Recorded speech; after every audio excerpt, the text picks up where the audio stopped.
Hello, everyone, and welcome back to another Giant Take Podcast YouTube channel video. We got some breaking news here. I'm about 10 minutes late, so really not that bad at all here. Pretty quick turnaround recording. It's just me today. Josh will be back in the next episode where we are obviously going to cover James Bradberry being cut.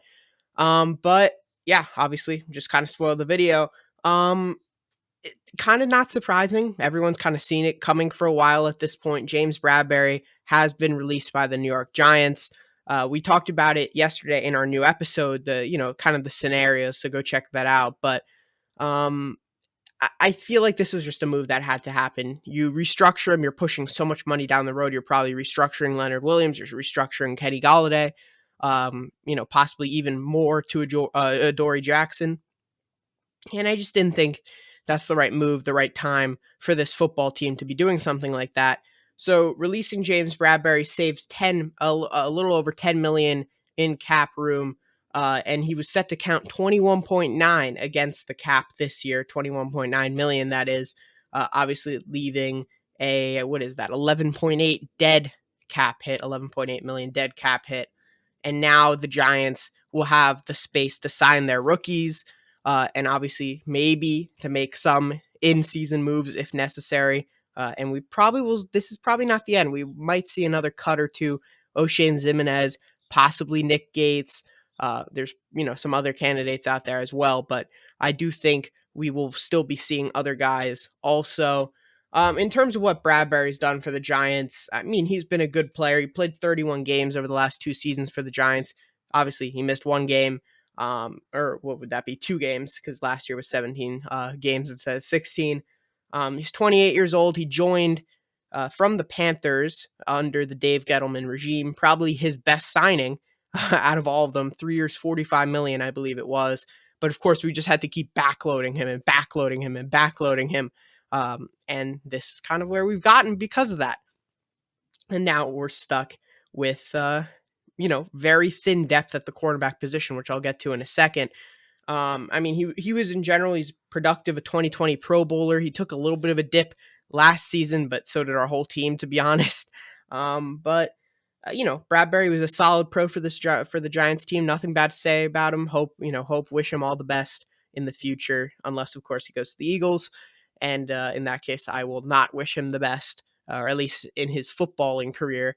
And hopefully that doesn't happen. I think the Raiders are a good spot for him, reuniting with Pat Graham. I think that's probably my guess to where he would end up, but I think the Eagles are a good shout as well. But yeah, I mean that's basically it on Bradberry. Now you're looking at the cornerback room. In terms of out and out outside guys, a lot of outs right there. Adoree Jackson, but even he kind of has that slot versatility if you wanted him to, but obviously he's going to be playing all outside next year. You got Cordell Flott, who we just drafted. He's projected to kind of be a slot guy, but has the size to play on the outside, at least height-wise. You have Aaron Robinson, who has been tested out on the outside, but again, drafted as a slot guy.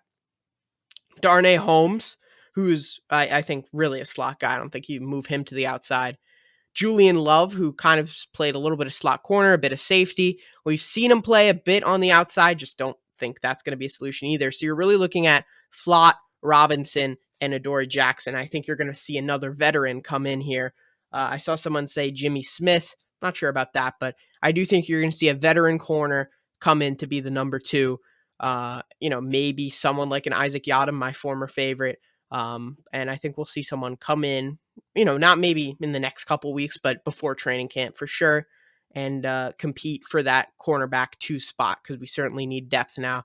And it's probably our thinnest position on the team. The secondary definitely needs a beef up. I think that's going to be the focus of next year's draft as well, besides possibly QB, depending on how Daniel Jones works out. But yeah, I mean, that's pretty much it. There's not much to talk about. We've been talking about this story for weeks now. Feels like maybe even months. It's kind of been inevitable. The news it's kind of like we finally ripped off the Band-Aid. We've slowly been peeling it, and it's finally been done. Gonna miss Bradberry, but had to do it. It sucks. Blame Dave Gettleman, and we'll move on. Hopefully we find a solid replacement soon because I think cornerback is one of the most important positions in the NFL, and I don't think anyone could really argue with that. And especially today, where teams are throwing the ball more than ever, you need some solid lockdown corners. And right now, don't really have any. Maybe a Dory Jackson. So it's going to be important to beef up that position in the coming years. Thank you everyone for watching, and we'll see you next time. Peace.